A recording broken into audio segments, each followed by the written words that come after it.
देखिए, देश का सबसे बड़ा दुर्भाग्य ये है कि जिसको तड़ीपार गुजरात सरकार, गुजरात की जो कोर्ट ने किया था, आज वो देश का होम मिनिस्टर बना बैठा है। मैं बहुत साफ अल्फाज में कहना चाहूँगा, इसमें मुझे कोई हर्ज नहीं है। जो हकीकत है उससे आप छुपा नहीं सकते, ठीक है। ये देश का दुर्भाग्य है। नरेंद्र मोदी जी, जिन पे 2002 का दंगा का है, वो देश का आज प्रधानमंत्री है। अभी आप बोल रही थी 80 लाख लोगों को राशन दे रहे हैं, मतलब भिखारी बना दिया 80 करोड़ जनता को। 80 करोड़ जनता यहाँ भिखारी की तरह रह रही है। आज का दौर ये है, अगर यही मीडिया आज़ादी के वक्त होती ना, तो ये देश कभी आज़ादी नहीं होता, क्योंकि अंग्रेजों के पास इतने पैसे थे, सारी मीडिया को पैसे देके खरीद लेते। आज मोदी जी ने वही किया हुआ है। 14 में आने के लिए जो जनता को ये लॉलीपॉप दिए हैं, लॉलीपॉप दिए हैं कि जनता इसके झांसे में आए, आप मोदी जी को सरकार में लाए। लेकिन अब जनता समझ चुकी है कि मोदी जी का ये लॉलीपॉप ज़्यादा दिन तक नहीं चल पाएगा। वो धर्म के नाम पे लोगों को बांट रहे हैं और यहाँ सबको पता है लोगों को कि भाई उनका ज़्यादा दिन तक ये दुकान नहीं चलेगी। मैं इस वक्त मौजूद हूँ शाहीन बाग इलाके में। जी हाँ, वही क्रांतिकारी इलाका जहाँ से अनेकों क्रांतिकारी जेलों में ठूसे गए थे। सीएए की शुरुआत भी यहाँ से हुई थी। ये क्या नाम है सर? कमाल हसन। वाह वाह, कमाल हसन, नाम तो बढ़िया है आपका। अच्छा, मैं पीछे देख पा रही हूँ अग्रवाल है। कितने टाइम से होगी अग्रवाल? अग्रवाल पहले ये आगे की तरफ हुआ करता था, अभी पिछले साल ये यहाँ शिफ्ट हुआ है। तो करीब इस अग्रवाल को भी हम बात करें तो 8 से 10 साल इनको भी हो गया यहाँ पे। 8 से 10 साल। तो किसी तरीके की कोई परेशानी भाई को पेश आई हो? हिंदू है भाई? नहीं, आज तक एक सबसे बड़ी बात मैं बता दूं, जिस तरीके से एक नफरती माहौल बनाया जा रहा है हिंदुस्तान के अंदर में, तो यहाँ पे शाहीन बाग एक लोग सीए एनआरसी प्रोटेस्ट से लोग जानते हैं, आज पूरी दुनिया में जानते हैं सीए एनआरसी की वजह कर लोग। बट ऐसा कुछ भी नहीं है जिसकी वजह कर आपसी भाईचारगी में कोई प्रॉब्लम हो। आप यहाँ पे अगर हम बात करें, जो भीड़ है शाहीन बाग में, रमज़ान का महीना चल रहा है, अगर आप देखेंगे इस भीड़ में तो आपको नॉन मुस्लिम भाई भी मिलेंगे, यहाँ पे सरदार भाई भी मिलेंगे, जो अपनी फैमिली के साथ यहाँ तक आ रहे हैं। ऐसा नहीं है कि वो अकेले आ रहे हैं, अपनी फैमिली बच्चों के साथ आ रहे हैं, एंजॉय कर रहे हैं फूड्स को। मुसलमान किस तरफ जाएगा 2024 में? देखिए, मुसलमान जहाँ भी जाएगा वो डेवलपमेंट के नाम पे जाएगा, वो हिंदू मुस्लिम पे नहीं जाएगा। चाहे वो जहाँ भी वोट करे, जिस स्टेट में भी वोट करे, जहाँ से मुसलमान घबराया हुआ है, डरा हुआ है भैया। किससे डर गए? किससे डर गए? हम एक बात बताओ, मरना है ये तो फिक्स है भाई। डर किस बात का? कमाते हैं, खाते हैं। हमें सरकार ना तो पहले दे रही थी, ना आज दे रही है। टाइट कर दिया है ना मुसलमान को। नहीं, ऐसा क्या टाइट कर दिया? क्या हम अपने घर से बाहर नहीं निकल रहे? क्या हम नौकरी पे नहीं जा रहे? क्या हम अपने दिनचर्या नहीं जिस तरीके से जी रहे थे नहीं जी रहे? ऐसा कुछ भी नहीं है। ये मीडिया, आज मीडिया के पास में क्या मुद्दा नहीं है? क्या देश के अंदर में बढ़ती बेरोजगारी मुद्दा नहीं है? कहाँ है ये? देखो, क्या गैस सिलेंडर जो 400 रुपये कांग्रेस की सरकार में थी, 5 रुपये बढ़ने पे स्मृति ईरानी सड़कों पे आ जाया करती थी, आज वो 1100-1200 रुपये तक लोगों ने खरीदा। क्या ये देश का मुद्दा नहीं है? क्यों मीडिया इस चीज़ पर बहस करना नहीं चाहती? क्यों नहीं दिखाना चाहती? करेगी सरकार, करेगी। देखिए, दावे कर रही है ना, वादे तो कर रही है ना, उस पर भरोसा रखना पड़ेगा आपको। देखिए, वादों से पेट नहीं भरता। मोदी जी पे भरोसा नहीं है? मोदी जी पे भरोसा है। जिस तरीके से वो लाल आंखें दिखा रहे, 15 लाख आ जाएगा अकाउंट में, लेकिन अब पता चल रहा है कि सभी पे 1.5 लाख का कर्ज चढ़ गया, क्योंकि इंडिया पे लगभग 180 लाख करोड़ का कर्ज है। वो कौन चुकाएगा? मोदी जी तो डायरेक्टली बोल दिए कि भाई झोला उठाएंगे, निकल लेंगे। इलेक्ट्रॉल बॉन्ड भर लिया ना झोले में, अब निकल जाएंगे। इलेक्ट्रॉल बॉन्ड से भी नहीं हो पाएगा। और भी मोदी जी का लॉलीपॉप था जो 2014 में आने के लिए जो जनता को ये लॉलीपॉप दिए हैं, लॉलीपॉप दिए हैं कि जनता इसके झांसे में आए, आप मोदी जी को सरकार में लाए। लेकिन अब जनता समझ चुकी है कि मोदी जी का ये लॉलीपॉप ज़्यादा दिन तक नहीं चल पाएगा।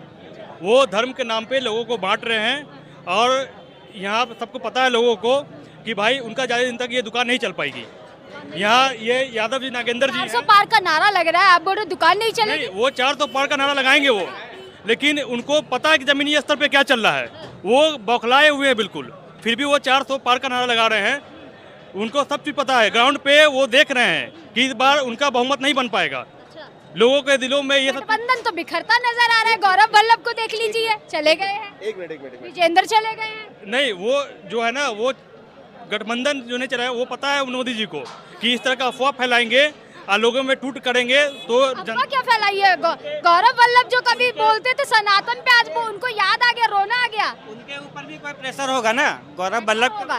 ईडी का। गौरव वल्लभ कांग्रेस के हैं, उनके ऊपर प्रेशर आया होगा ना, थे तो कांग्रेस के, लेकिन जब प्रेशर आया ईडी का, सीबीआई का, कहीं से प्रेशर आया होगा, अब वो चेंज कर लिए, तो यही तो चल रहा है। जिसके पास ईडी आ रही है वो चेंज कर लिए तो वो उधर चला जा रहा है। बिल्कुल। बड़ी तोहमत लगा रहे हैं आप। नहीं, ये तो सबको पता चल गया अब तो तोहमत की बात ही नहीं, सबको पता चल गया। नाराज लग रहे हैं आप, गुस्सा हो रहे हैं मोदी जी। ये मीडिया वाले ना तो रोजगार पे बात करते हैं, ना इकोनॉमी पे बात करते हैं, ना पेट्रोल पे बात करते हैं, ना भुखमरी पे बात करते हैं, ना महंगाई पे बात करते हैं। सिर्फ हिंदू मुसलमान का लेके यहाँ आ जाते हैं। अभी आप बोल रही थी 80 लाख लोगों को राशन दे रहे हैं, मतलब भिखारी बना दिया 80 करोड़ जनता को। 80 करोड़ जनता यहाँ भिखारी की तरह रह रही है। मतलब इकोनॉमी अच्छी होती तो आपको फ्री देने, अरे 80 करोड़ लोगों को अगर नौकरी दिया होता, आज 20 करोड़ लोगों को नौकरी दिया होता 10 साल में, तो यहाँ लोग टैक्स दे रहे होते, लोग अपने पैरों पे खड़े हो रहे थे। भीख का कटोरा लेके 80 करोड़ लोगों को आपने भीख का कटोरा दे दिया है और कह रहे हैं कि मैं 400 पार करूंगा। बंगाल में भी 400 पार कर रहे थे, बिहार में भी कर रहे थे, कर्नाटक में भी कर रहे थे, है ना, और वहाँ तेलंगाना में भी कर रहे थे, और अभी यहाँ हिमाचल में भी कर रहे थे। क्या हुआ?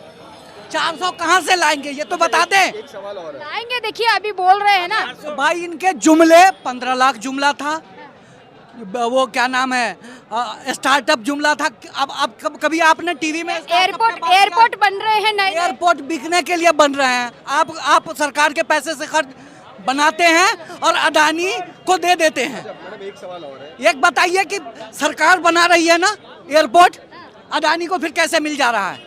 आप एयरपोर्ट बना सकते हैं, एयरपोर्ट को मेंटेन नहीं कर सकते हैं। रेलवे बना सकते हैं, रेलवे को मेंटेन नहीं कर सकते हैं। स्मार्ट सिटीज बन रही है, आप खुश नहीं हो रहे हैं? जी मैडम, आपको मालूम है जितने सैनिक स्कूल थे, ये आरएसएस वाले और बीजेपी वालों को प्राइवेटाइज कर दिया। सोचिए सैनिक स्कूल जैसा चीज, आईआईटी आईआईएम के फीस कितने बढ़ गए, गरीब लोग कहाँ पढ़ने जाएगा? सारे लोगों का प्राइवेटाइजेशन हो रहा है, सारे स्कूल कॉलेज हॉस्पिटल्स, जो बेसिक चीजें हैं, शिक्षा। प्राइवेटाइजेशन तो इसलिए किया जा रहा है, सरकारी में निकम्मे लोग भर गए थे भैया। ऐसा है, जितने निकम्मे लोग थे ना, वो हम लोगों को पढ़ा के डॉक्टर इंजीनियर बना दिया, इनको प्राइम मिनिस्टर बना दिया। ये सरकारी स्कूल में पढ़े थे ना, जहाँ तक पढ़ा है, 8वां पढ़ा है, 10वां पढ़ा है, इंटायर पॉलिटिकल साइंस जहाँ से भी किया है, वो सरकारी स्कूल था। और आपको मालूम है कोरोना में जितने सरकारी हॉस्पिटल हैं, उन्हीं ने लोगों का जान बचाया था। प्राइवेट जितने हॉस्पिटल्स थे, ये पैसा ले लेके और लोगों को मार दे रहे थे। जितने लोग बचे हैं वो सरकारी अस्पताल से बचे हैं। रुकवादी पापा पे मैं पूछ रही थी, देखा नहीं आपने कितना वायरल हो रहा है वॉर रुकवादी पापा? नहीं, बिल्कुल वायरल हो रहा है और मैं इस चीज़ के लिए बड़ा शुक्रगुजार हूँ कि ये मणिपुर का दंगा नहीं रुकवा पाए। मणिपुर में जिस तरीके से हिंसा चल रही है, जिस तरीके से औरतों को नंगा करके पीटा जा रहा है, ये देश में नहीं रुकवा सकते, ये विदेशों को तो रुकवा सकते हैं। तो ये सारा जुमलाबाजी है। और एक इम्पॉर्टेंट क्वेश्चन सारी मीडिया से एक क्वेश्चन है मेरा कि मीडिया दिखा रही है अब की बार 400 पार। आप मुझे बता दो कि देश में खुश कौन है?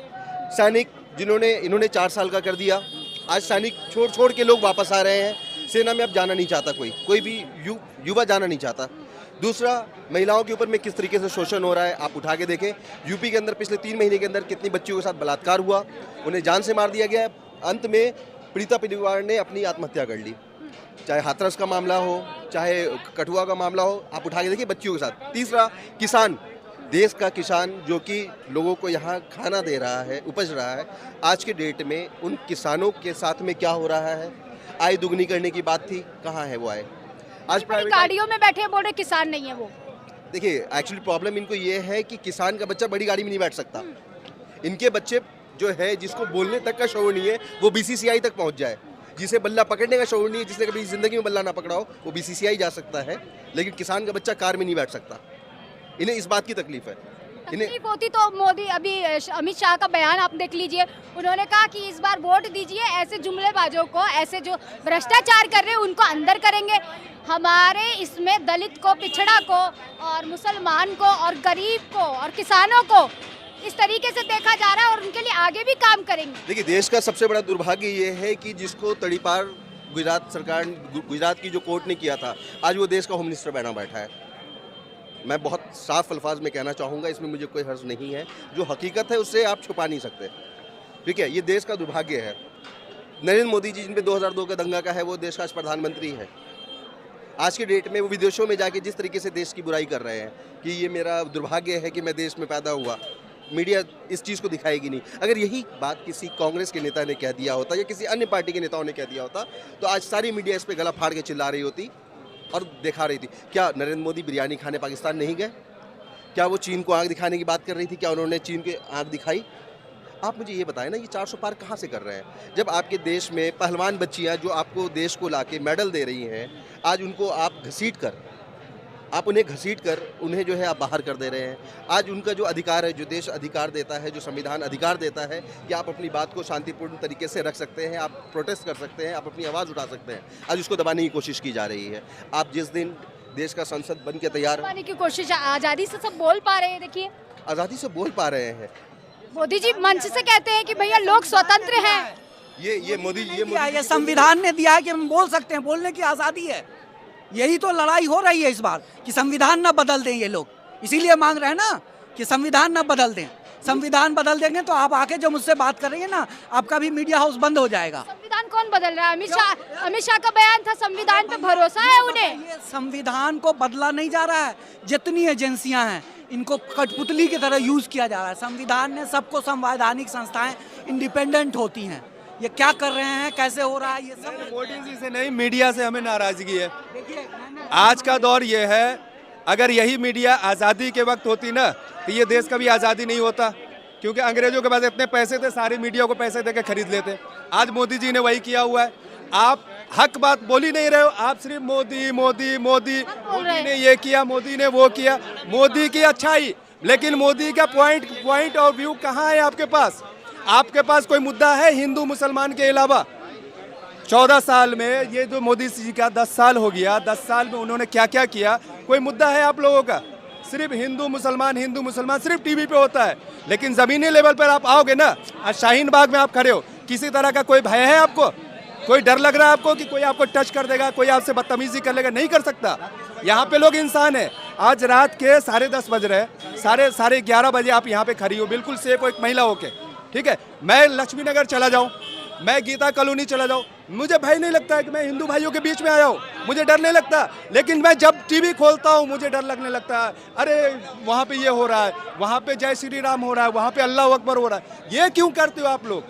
इस चीज़ को जिस दिन खत्म कर दोगे ना, उस दिन देश आज़ाद हो जाएगी फिर से। अभी आप लोग गुलाम बने हो मोदी जी के। हम लोग बन गए, बिल्कुल बिल्कुल हम लोग बन गए हैं। या टीवी मीडिया को मैं बोलूंगा कि मोदी जी के गुलाम है। टीवी मीडिया बन गए सर, या हम लोग बन गए? गोडी मीडिया इसलिए आपका नाम पड़ा था। मेरा नाम पड़ा है क्या? हमारा? मैं आपके बीच थोड़ी खड़ी होती। मीडिया का नाम गोडी है और वो गोडी रहेगा। ये धब्बा आपके इज्जत पे लगा है, वरना आप जो है ना हिंदुस्तान के 5वें स्तंभ थे। 5वें स्तंभ। मीडिया चाहता तो सरकार को गिरा सकता था, मीडिया चाहता सरकार को नकेल कर सकता था, लेकिन आप सरकार के गुलाम हो। मीडिया अपने आप को समझ नहीं रहे कि हम मीडिया है। आप इस चीज़ को अपने अंदर झांको कि हम क्या है। अब मुझे गारंटी है आप यहाँ से जाओगे, अपने न्यूज़ पे चलाओगे हिंदू मुस्लिम, लेकिन मैं सारे मीडिया को बोल रहा हूँ, आप कितना भी पानी में रह के, इतना पानी में जाके आप बोलेंगे मैं गोदी मीडिया नहीं हूँ, मैं मानूंगा ही नहीं। आप गोदी मीडिया हो, बिल्कुल गोदी मीडिया हो। गोदी मीडिया? गोदी मीडिया। ऐसा क्या बोल दिया मैंने? आप देखो, हिंदू मुसलमान 24 घंटा हिंदू मुसलमान। आपके पास मुद्दा ही नहीं है कुछ, सरकार की नाकामी को बताने का मुद्दा ही नहीं है। विपक्ष क्या कर रहा है वो बताने का मुद्दा है, लेकिन सरकार क्या कर रही है वो बताने का